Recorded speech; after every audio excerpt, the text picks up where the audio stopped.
stumbled upon us, and thank you.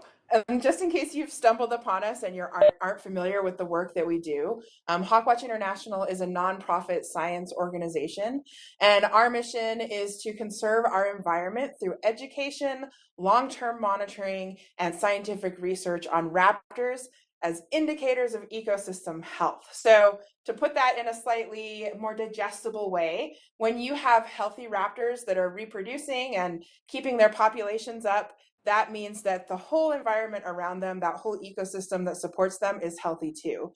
These guys are apex predators at the top of the food chain. So in order for them to be healthy, everything else in the ecosystem has to be in place. So we really use raptors as a tool to gauge the health of the environment around them. And we believe that if we are working to protect these birds and to ensure their health and well-being, that's going to have ripple effects to their entire ecosystem and to us, because we share a lot of the spaces that these raptors live in. So I want to tell you a little bit about the education piece of this mission and where it started, kind of how it's grown, and how we've sort of adapted to some changing circumstances that might have come up recently. I can't remember what it was, but something happened. And then also a little bit about what we want to do in the future. We have a lot to cover, so let's get right into it. HawkWatch International was founded by this guy right here. His name is Steve Hoffman. And as you can see, he has a bird in this picture. That bird's name is Gallivan, and he's a red-tailed hawk.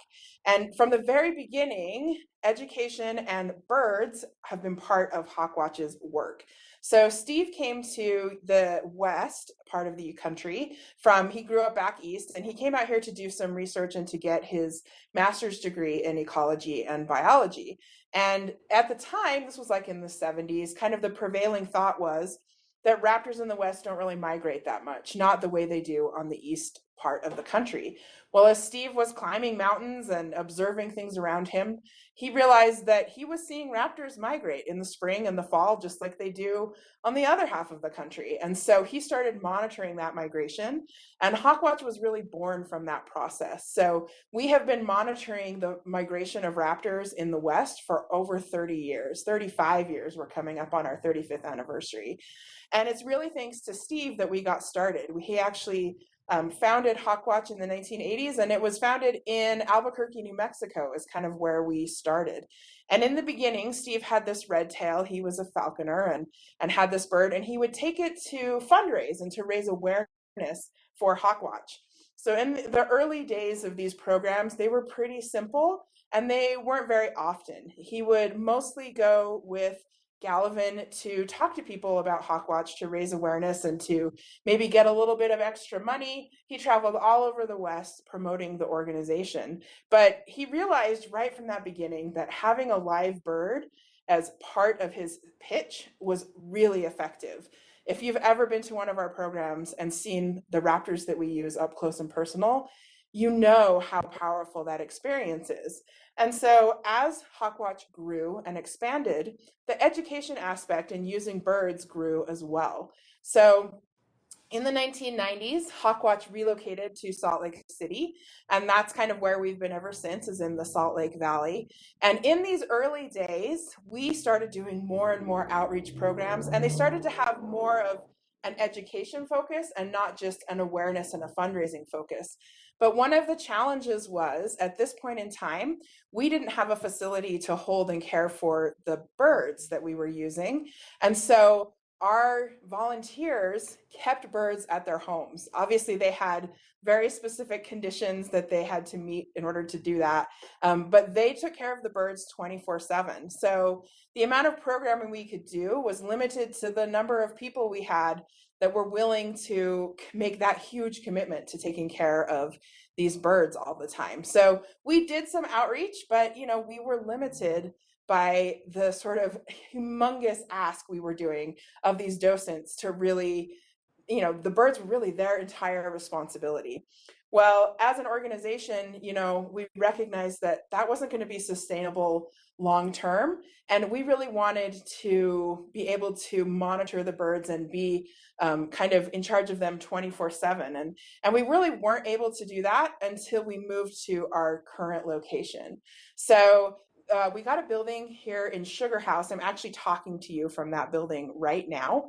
It is our headquarters here, and we had a really generous donor who helped us to acquire this building. It used to be a lawnmower shop, and through this donor, we were able to renovate it in a really sustainable, eco-friendly way. So we have solar panels on the roof and solar tubes and really efficient lighting and insulation. And through that, we were able to kind of have our building match our mission. And for education, the bigger piece around that is that we also were able to acquire a separate piece of property where we could build mews. And for those who aren't familiar with falconry terms, a mew is basically the enclosure that you keep a captive raptor in. So instead of having to keep these birds at the homes of these volunteers, we were able to house all of them together. And we still do that for the most part. There's one exception that you'll hear about later tonight. But we were able to be in contact and in charge of these birds 24/7. And not only did having our own mews allow us to acquire more birds, it also allowed us to have a lot more flexibility in scheduling programs. And as we started to do that, the demand grew and grew, and we could really see that there were a lot of people that wanted to meet the birds, that wanted to learn about what we did. And so in order to meet that need, we had to do another leap into another way of growing. And so kind of the next big piece of this puzzle for our education programs was to get more volunteers involved. Now, instead of having to ask a volunteer to keep a bird at their house and take care of it all the time, we now could have a docent program where there was a little bit less responsibility attached, but still a big commitment. So we started involving these docents, and the way it works is when we onboard a new docent, there's a really stringent and kind of heavy training process that goes into each person. We're talking hours and hours and hours of training on handling the birds. Anyone who's ever worked with a wild animal or cared for exotic animals knows it's not like having a pet at home, like a cat or a dog. I can't go to the pet store and buy raptor kibble and bring it back and feed it to my bird. So they require a lot of extra care and effort, and handling them also takes a lot of training because unlike some of the other animals that we keep as pets around our homes, raptors are, one, still wild, they're not tame, and two, they're not especially social animals. They're not like, say, monkeys or parrots or other animals that tend to interact often in large groups. Now, sometimes you will see large groups of raptors, but they're kind of more like tolerating each other's presence. They don't really enjoy hanging out with other raptors.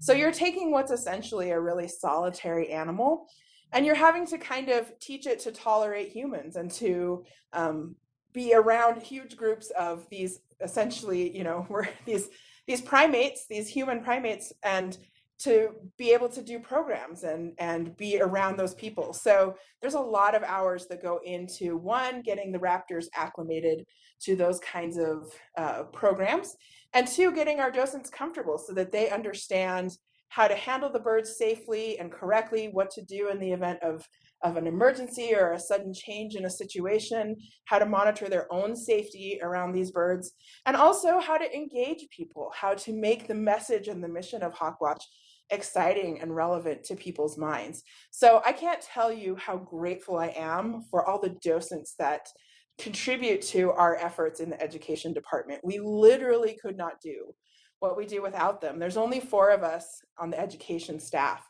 So if we had to do all of the programs ourselves, there's no way we could have the impact that we do thanks to these docents. And they're all wonderful, but I think they would all agree with me that if we had to choose who is the star of the show, like who's the one that really makes things happen and gets people excited about raptors, it's not us. It's not the human people, it's the Raptor Ambassadors.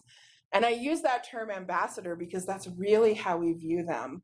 These guys are ambassadors for their species. Now, I want people to understand that all of these are wild animals. They are not tame. They weren't raised in captivity or bred for this purpose. They're all wild birds that, for one reason or another, can't survive on their own in the wild. Sometimes that's due to an injury. Sometimes they become imprinted on humans and don't really learn how to take care of themselves from their raptor parents.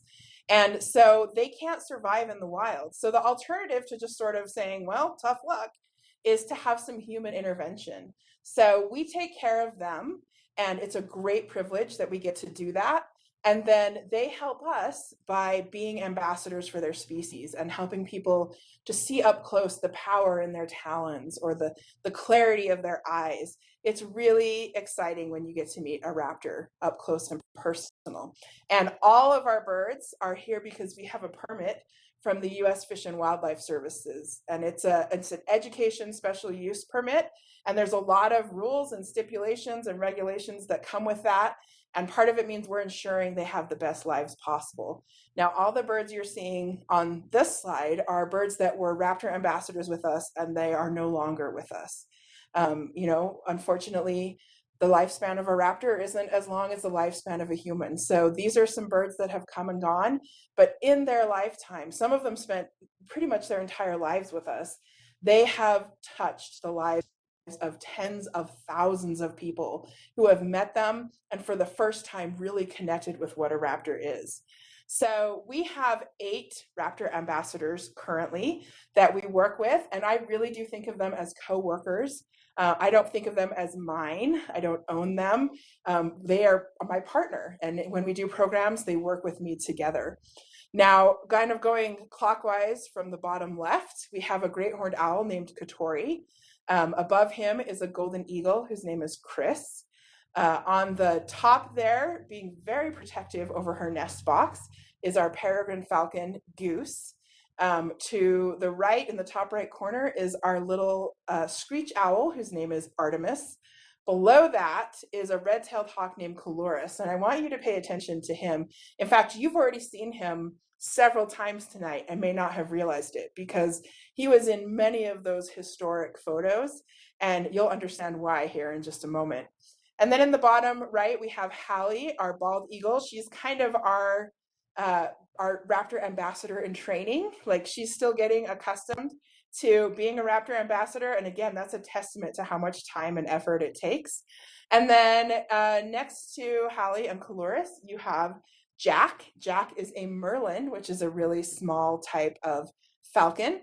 And finally, we have Galileo, the short-eared owl. So these are all the birds that we work with, but I think instead of just talking about them, it's going to be really beneficial for you to meet one of them. So I'm going to go ahead and turn the time over to my colleague, Isa Schwartz. And Isa's going to be showing you Caloris. And while they're getting Caloris out, I'm going to go back a couple slides to these historic pictures here. So if you look at the bird in the top right and the bottom left, that's Caloris. Caloris has been with us for nearly 30 years. He was first found in a barbed wire fence in 1992. Isa is going to tell you a little bit more about his story, but he is truly the Methuselah of raptor ambassadors. He is an old bird, but he's still got a lot of fire in him. So I will stop sharing here, and I will turn the time over to Isa.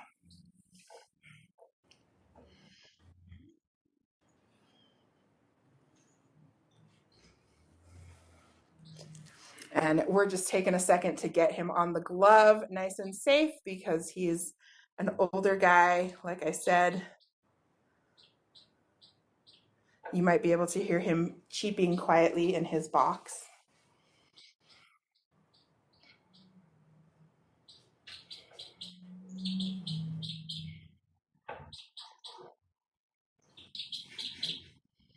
Okay, he's being a little shy and not wanting to come out. Isa, do you want to grab Artemis instead? We'll see if we can get Caloris later.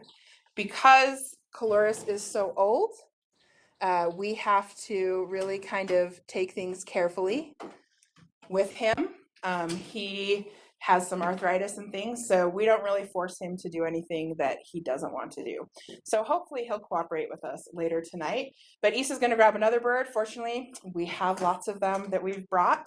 But while Isa's doing that, I'll just tell you a tiny bit more about Caloris. Like I mentioned, he was found in a barbed wire fence in 1992, and he had a red tail. So our red-tailed hawks don't get that red tail until they get their mature adult feathers, and that usually takes 2 years. So if you do the math, that puts him at over 30 years old. And he's been doing programs with us for most of that time. So let's go ahead and meet another bird. And I will adjust the camera here. So this is obviously not Caloris, but it is a bird that has been with us for 10 years, almost 11 years. 11 years almost. Yeah. So hi, my name is Isa. I'm an educator with HawkWatch, and this is Artemis. You can tell by her facial disc and just kind of her overall gestalt that she is an owl, and she is not a baby. She's a adult. She's a full-grown Western screech owl.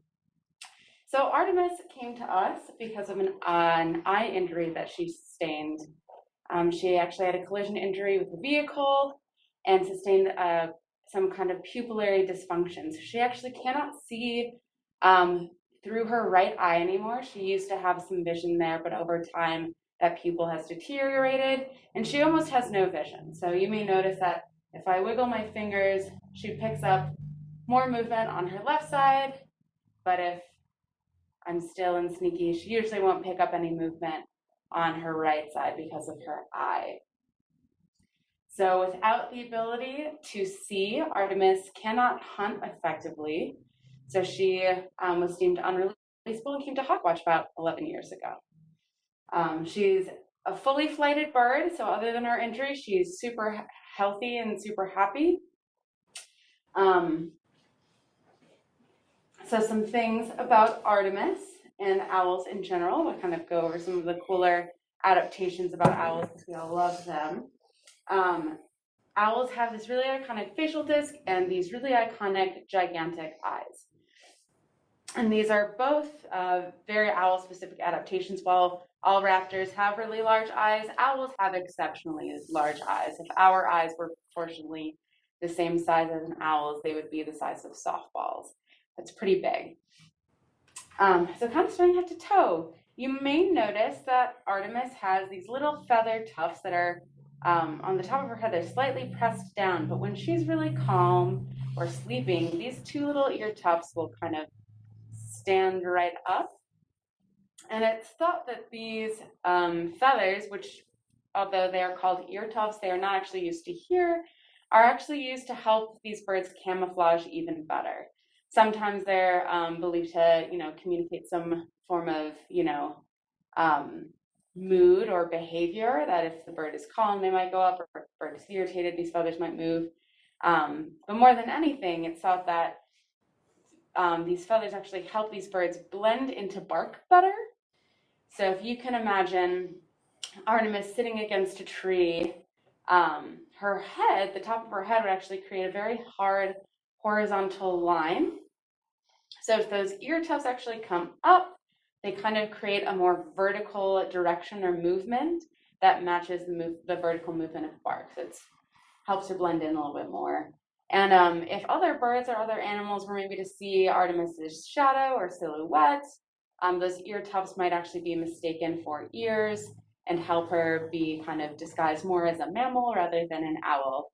And typically predators like Artemis are not well received by other birds, so they might experience a lot of mobbing behavior. And so it's just another thing to try and help them blend in and go unnoticed, which they do very well.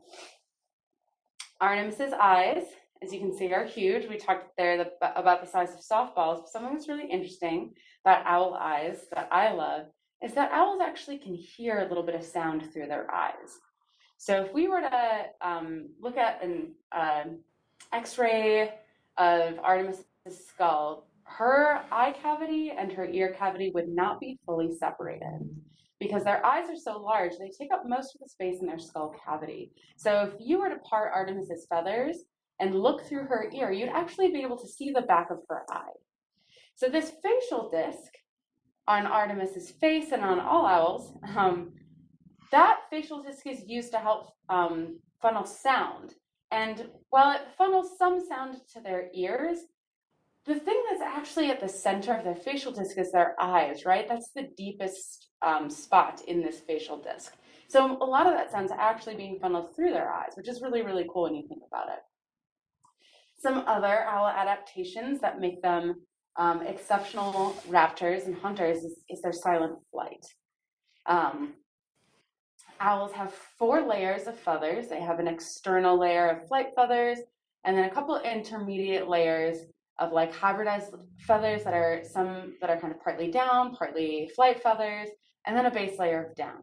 And all of these layers of feathers actually aid in kind of insulating a lot of the sound when they're flying. So think of a recording studio or a music room. There's foam around those rooms, and that foam is actually helping absorb the sound. Think of the many layers of feathers on an owl, kind of like that, as an insulator. And owls are also covered head to toe in feathers. If you were to see Artemis close up and see her close her eye, you'd actually see that there's feathers all over her eyelid. Her bill is like very engulfed in feathers, and even her feet, her talons are covered in feathers. So these are all things to help her stay quiet. Additionally, their feathers are modified, which is really cool and helps them fly silently. So the leading edge of their feathers are kind of combed and open, and the trailing edge is very soft, fluffy, and downy. And it's these modified feathers that really kind of drive home their silent flight. But for the sake of time, I'm gonna go ahead and put Artemis away, and if you have questions later, we can probably answer some of them, but I will hand it back off to Melissa.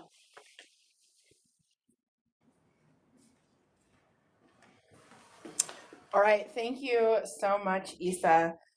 So, I hope you noticed that you were really able to see Artemis close up, and we're going to talk about why that's so cool in just a minute.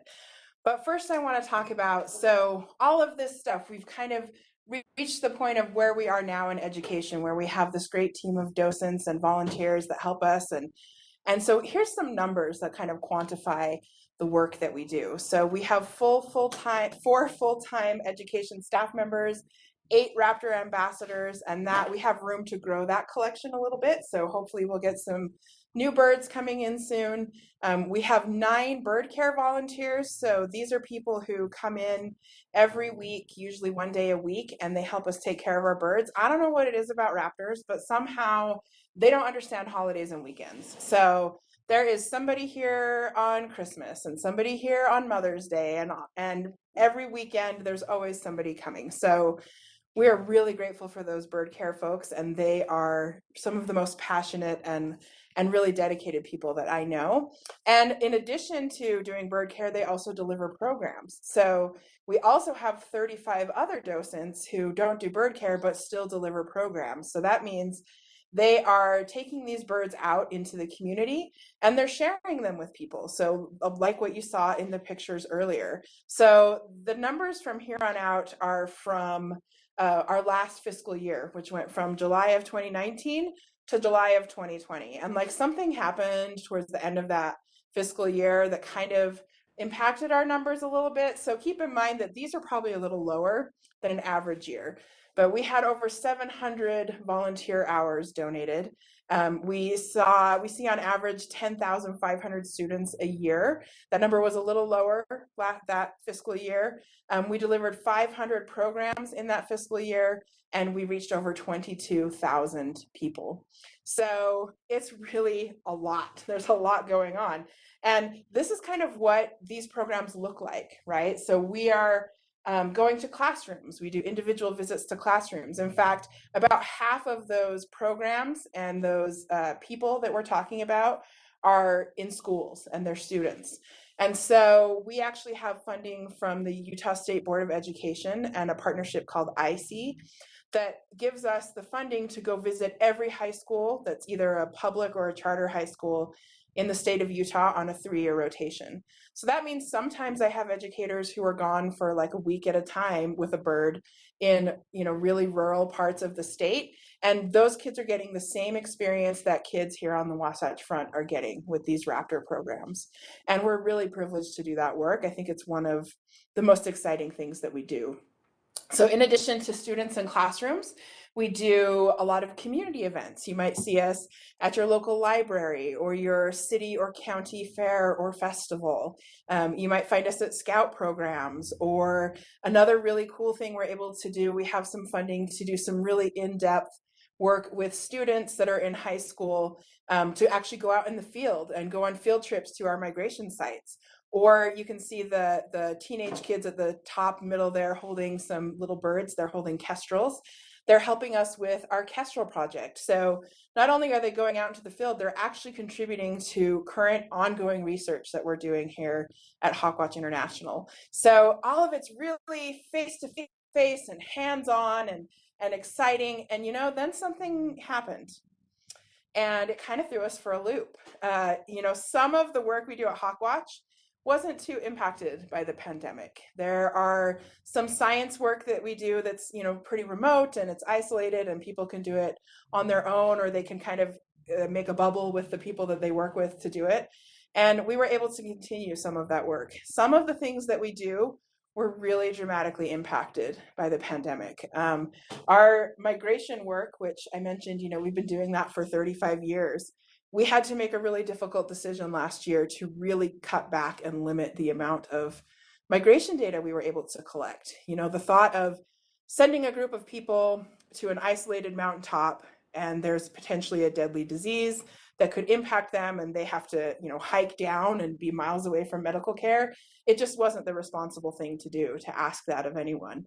So we made a really difficult call to pull back on some of our research, and our education programs were really heavily impacted by the pandemic. As you can imagine, we had a lot of trouble getting into classrooms and doing public events, right? That really weren't happening.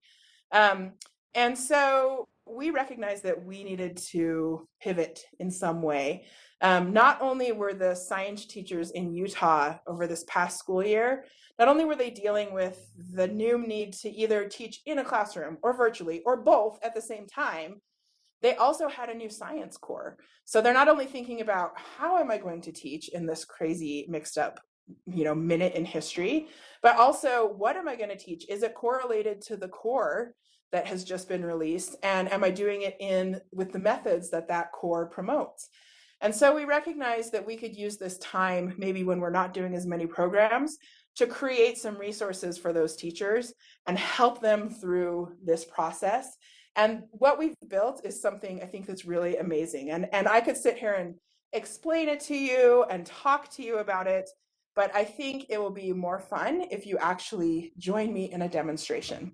So if you earlier opened a tab with this join.nearpod.com address, you can go to that tab now. If you don't want to participate in this portion, you can just watch it on my screen and you'll still get to see everything that's going on.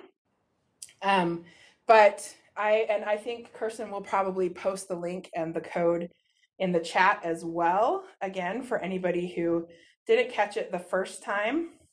And I am going to jump over here to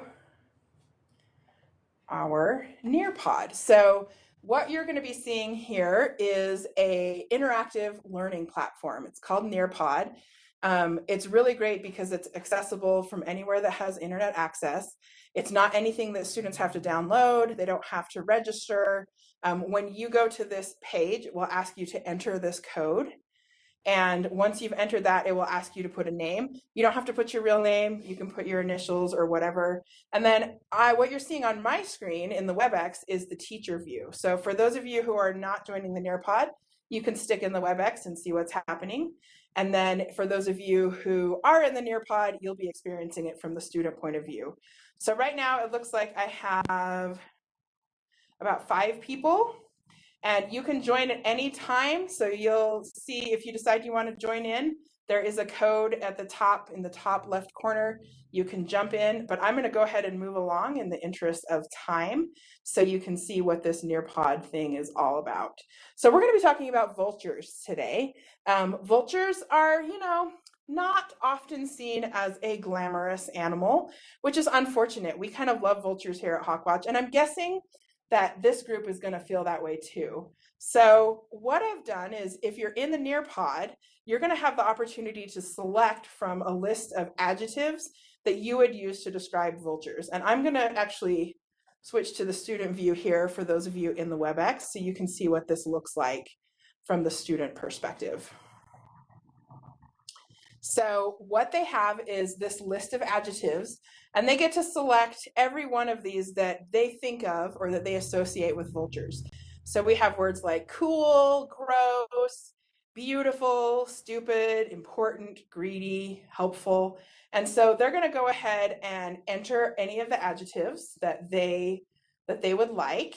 And from my perspective, as a teacher, I get real-time feedback about their responses. So here I can see kind of my data up here. So I've got a lot of people here that have important listed, which is awesome. I have some cools. I don't have any grosses, which is great. I appreciate that. I also don't have any greedies yet. Just about everybody thinks they're important. That's really great.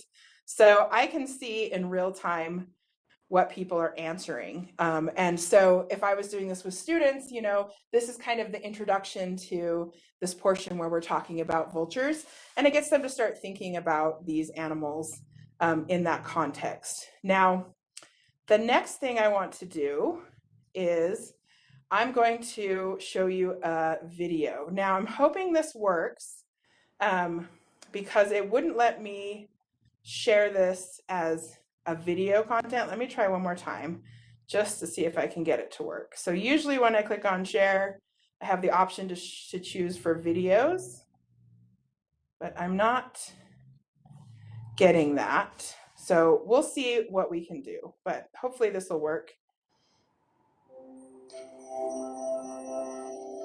Are you seeing it, Isa? Okay, so Isa's not seeing it. Let me see if I can. What was that? I'm also not in Webex. Okay, let me look in my Webex view and see if I can see it. So let's try one more time. Okay. And then if you'll just put in the comments if you can hear.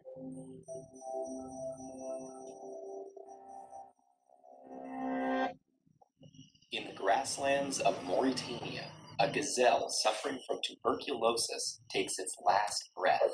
Collapsing near a small pool, the animal's corpse threatens to infect the water.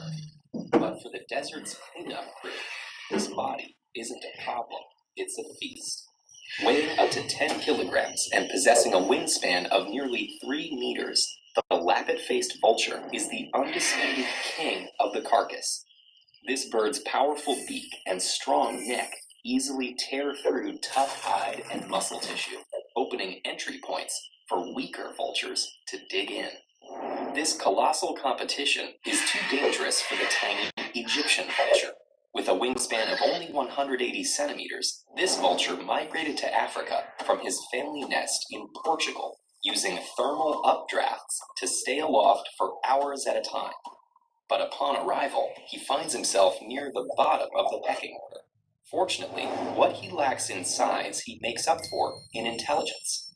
A short distance away, he spots an unguarded ostrich nest, full of immense but impenetrable eggs. Using a large rock, he smashes one open for a well-earned meal, though he'll circle back to the gazelle once the larger birds are gone. High above the commotion are Ruppel's griffon vultures.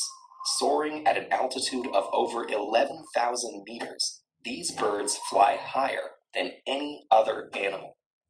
At this height, they can't see individual carcasses, but the sight of their fellow vultures guides them to the feeding. Their featherless heads help them regulate the sudden rise in temperature as they descend, and keep them clean as they tear into the decaying gazelle. The carcass is stripped clean in hours, well before the rotting meat infects the water supply, and the tuberculosis doesn't stand a chance at infecting the vultures. These birds have evolved the lowest gastric pH in the animal kingdom, allowing them to digest diseased carrion and waste without becoming sick. In fact, species like the mountain-dwelling bearded vulture have stomachs so acidic they can digest most bones in just 24 hours. This adaptation helps smaller vultures supplement their diet with dung, while larger vultures can consume diseased meat up to 3 days old. Their acidic stomachs protect them from living animals too. Their rancid vomit scares off most predators. These stomachs of steel are essential to removing pathogens like cholera, anthrax, and rabies from the African ecosystem. But while vultures can easily digest natural waste, man-made chemicals are another story. Diclofenac, a common veterinary drug used to treat cattle in India, is fatal to vultures. And because local religious beliefs prohibit eating beef, scavengers often consume cattle carcasses. Since the 1990s, the drug, along with threats from electricity pylons and habitat loss, has contributed to a 95% decline in the region's vulture population. In nearby Africa, poachers intentionally poison carcasses to prevent the birds' presence from alerting authorities to their location. One poisoned carcass can kill over 500 vultures. Today, more than 50% of all vulture species are endangered. In regions where vultures have gone extinct, corpses take 3 times longer to decay. These carcasses contaminate drinking water, while feral dogs and rats carry the diseases into human communities. The Asian and African vulture crisis has led to an epidemic of rabies in India, where infections kill roughly 20,000 people each year. Fortunately, some communities have already realized how important vultures are. Conservationists have successfully banned drugs like diclofenac, while other researchers are working to repopulate vulture communities through breeding programs. Some regions have even opened vulture restaurants, where farmers safely dispose of drug-free livestock. With help, vultures will be able to continue their role conserving the health of our planet, transforming death and decay into life. Awesome. Okay, I hope everyone was paying attention because now we're going to play a game and you are going to need to use the information that you gathered from that video in order to succeed here. So we're going to do an activity called Time to Climb. And so for those who are in the NearPod participating, you have the opportunity to pick a little character. So if you're just watching from the Webex, I'm going to show you what the student view is.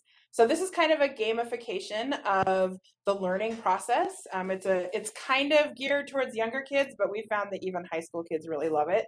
So they get to pick a little character. There's usually I'm gonna mute this. There's usually like a little cute version, and then there's also like a cool teenager version for like the cool teenager kids. So right now, all of our folks are picking their characters and entering the little name that they want to be known by here. And so you can see here we've got, let's see, 1, 2, 3, 4, 5, 6, 7, 8. I've got 11 people participating, so as soon as we get all of them in here, we'll get started. Lots of penguins today. That's exciting. I'm going to go ahead and start just so we can get going. So what's going to happen on the people who are in the NearPod is they're getting asked questions from the video, and they're going to be answering those questions as quickly as they can. And as they do, as they answer the questions, their little characters will move up this mountain. And whoever answers the most questions correctly and the fastest will get to the top first. So that was the first question. While they continue to play, I'm going to talk to you more about what this whole thing is and what we're doing with NearPod. So what our goal is here is to make a curriculum that can be used in any setting. It can be used in the classroom, it can be used virtually, it can be used in a blended environment. And because it's all digital, it's really easy for us to update and change it. So it's kind of a living thing, which is really exciting. We have built this curriculum, it's called Raptor Ecology, and it covers the entire ecology portion of the Utah State Biology core. And really what that means is with the new science standards, ecology is about a quarter of the biology course. So we have basically taken 1/4 of the learning year for biology students and for teachers, and we've created a curriculum for them. And it covers all the basic ecology principles, but it uses raptors as a lens. And one of the really cool things that we're able to do, because we're HawkWatch, is we could use real world data that is either from projects we've already completed or in some cases projects that are still ongoing. So as we get more information from those projects, we can update the materials, and we're really engaging students in what are called science practices. So instead of just learning things about like carrying capacity and ecological relationships, they're actually going to do science practices to discover that knowledge for themselves. So that science practice could look like analyzing data, like looking at a table or a chart and really picking it apart to understand what it means. It could mean using a scientific model or manipulating that model to predict what might happen in the future. It can be computational thinking, using mathematics to crunch the numbers and really understand what's going on. And it also includes just gathering information and then making arguments from evidence. So we're getting these kids to do the things that scientists do. So I am going to congratulate, oh, this is our last question. We'll see if I'm going to say it wrong. Nil Tak is our winner. Congratulations to you. And Orion came in second. Isa, I feel like, should be eliminated because they have already done this activity multiple times. So I'm going to say, oh, Kirsten also, you're eliminated because you're from HawkWatch.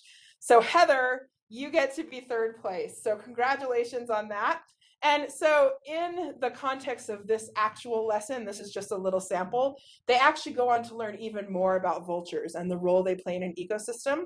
And then they take the poll again, and we get to see if their attitudes have changed towards vultures. Have they learned a new appreciation for them? Now, like I mentioned in this group, I feel like people are going to appreciate vultures already. You obviously love birds.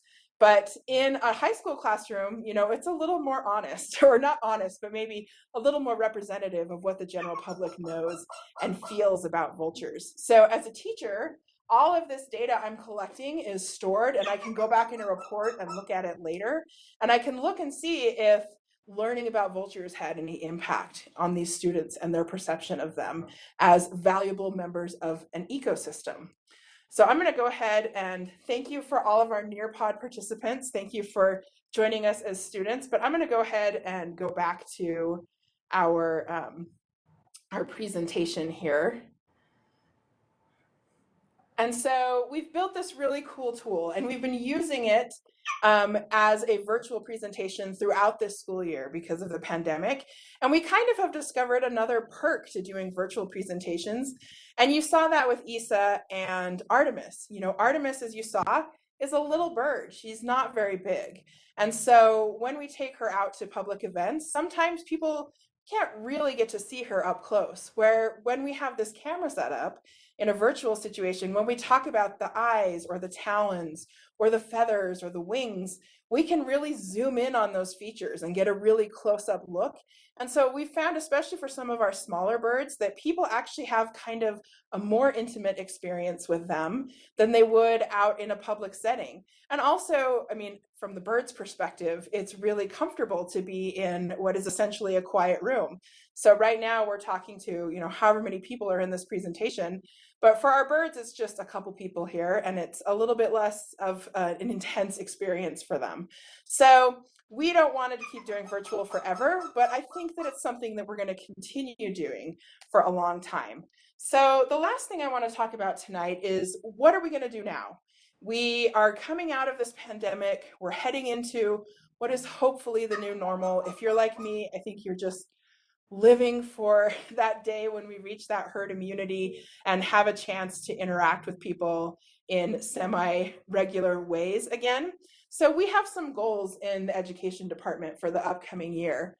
First of all, if you are a high school teacher, or you know a high school teacher, or anyone who teaches science really, we're going to start offering workshops that cover this raptor ecology unit that we've built. So in this workshop, you'll get to come, we'll walk you through the whole process, how to use the NearPod tools. We have over 45 supporting documents. We have a really detailed facilitator guide that's over 180 pages long. It's a lot of stuff.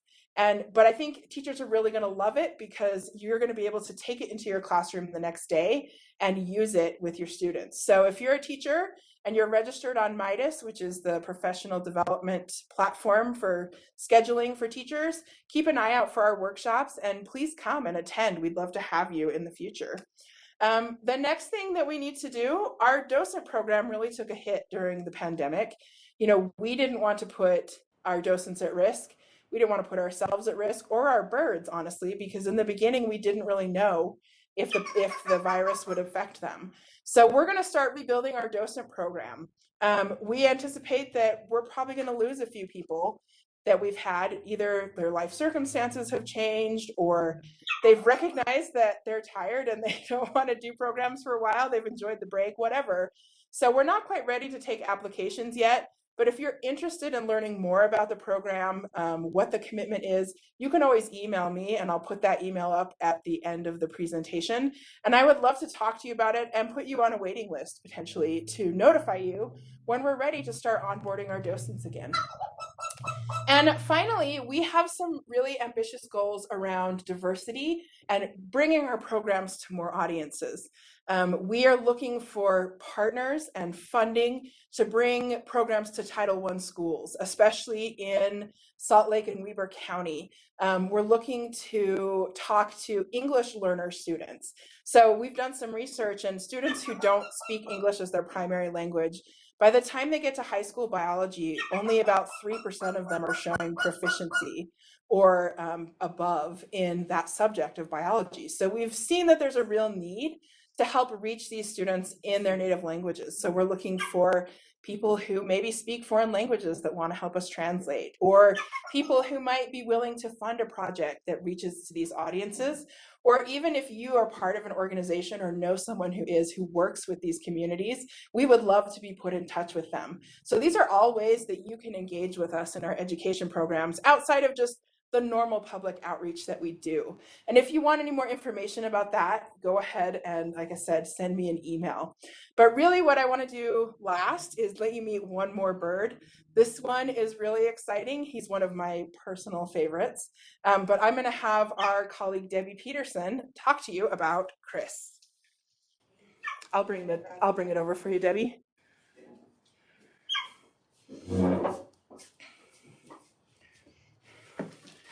And here's when we actually have to zoom out a little bit.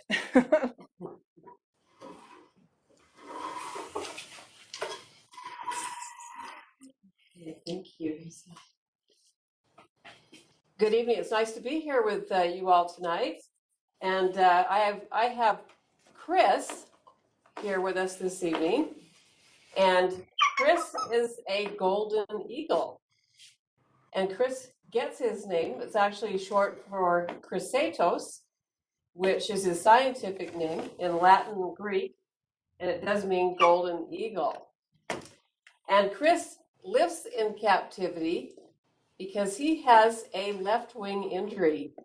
He was found with a broken left wing in Utah on the side of the road, and he was taken to a wildlife rehabilitator where the goal was to get him back out into the wild. We believe that he was most likely hit by a car while foraging for food on the side of the road. After 6 months of his left wing being in a cast, unfortunately, the efforts were unsuccessful. And since he can no longer fly, Chris lives in captivity. HawkWatch International holds his permit under the authority of, he's nesting here, under the authority of the U.S. Fish and Wildlife Services. And I'm his caregiver and trainer. And Chris is used to teach others about eagles throughout the communities. And I can hold him up and show, we do that? I'll show you the way. Sure, let me zoom out a little bit. Yeah, he's very active here this evening. So I'll pick him up. We can see the left wing, he cannot extend it fully, which is why he can no longer fly. So golden eagles, actually, him specifically, he weighs about 9 pounds. So that's equivalent to the weight of about a gallon of milk on the end of your fist, which is why I have this perch here to support my arm. Golden eagles are found worldwide in the northern hemisphere above the tropics. In Utah, they are found almost, actually, throughout North America, they are found almost exclusively in the West, from North America to Alaska. I'm sorry, from North Mexico to Alaska.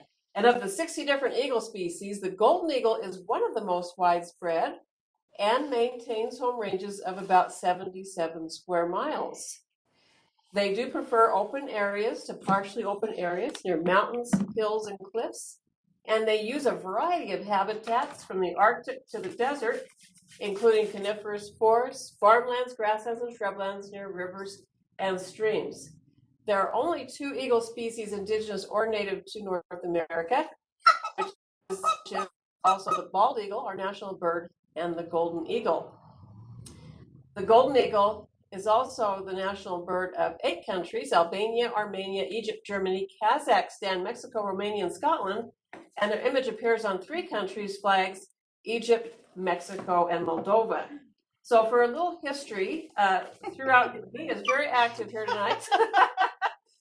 I think that's par for the course for Chris, though. Yes, He likes to pick at things. He does. So throughout history, the golden eagle has been revered and respected for its power, might, and hunting prowess, and has often been called the lion and king of the sky. Ancient tribal cultures held the golden eagle in mystic reverence, and in Great Britain before 1678, the word eagle referred only to the golden eagle. And the golden eagle was a symbol of combat or warfare for the militaries of ancient Egypt, Rome, and Syria. So they have a really fantastic history of deep respect. The golden eagle, unfortunately, in North America during the 19th and 20th centuries, became constantly harassed and persecuted. That fact, in addition to habitat loss and destruction, resulted in diminished numbers and extinction in some regions.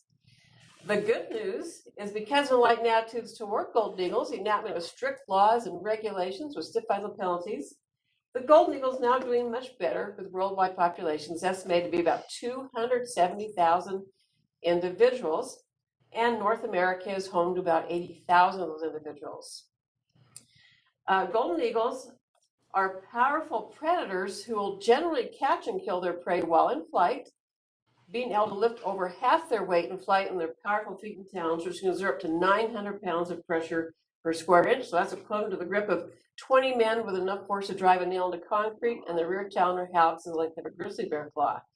Some of their favorite foods are amphibians, birds, invertebrates, including insects and reptiles, but their all-time favorite food is mammals.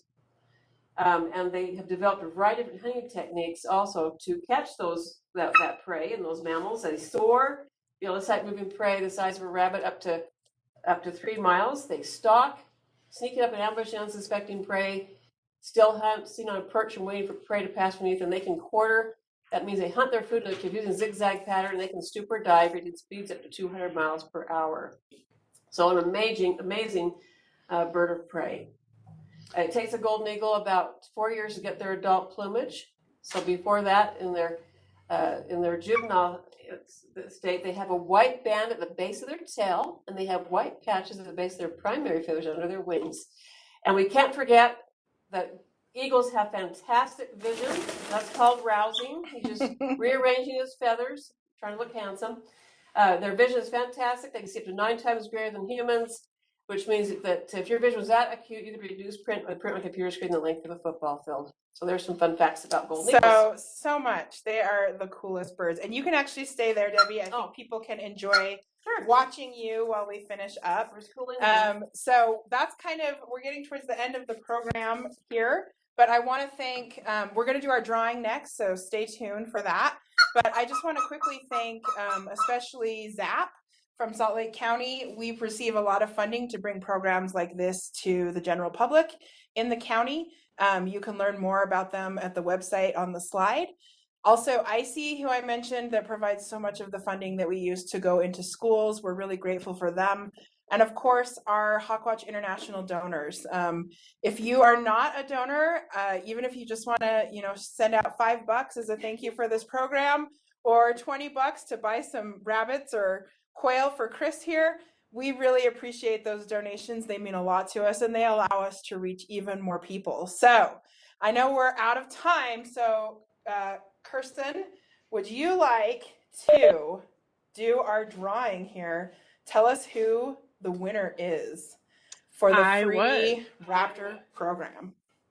Perfect. Well, I'm pleased to announce that Margaret Weinstein is our winner, and I believe Margaret's on. So congratulations, Margaret. I will email you after this, and we'll set up the program for you. We're happy to do one virtual or in person if you are local to HawkWatch International's headquarters. Awesome. Congratulations, Margaret, and thank you for being with us tonight. And thank you to everybody for being with us tonight. If you want to learn more, head to our website at hawkwatch.org. And you can also email me at mhalverson@hawkwatch.org. If we didn't cover something tonight, this is Chris, you're going to be the star of the show, buddy. If we didn't cover something, or if we covered something and you have more questions, I'm always happy to answer emails. And hopefully we'll see you all in some face-to-face programs real soon. So we appreciate you all, and have a great night, everybody.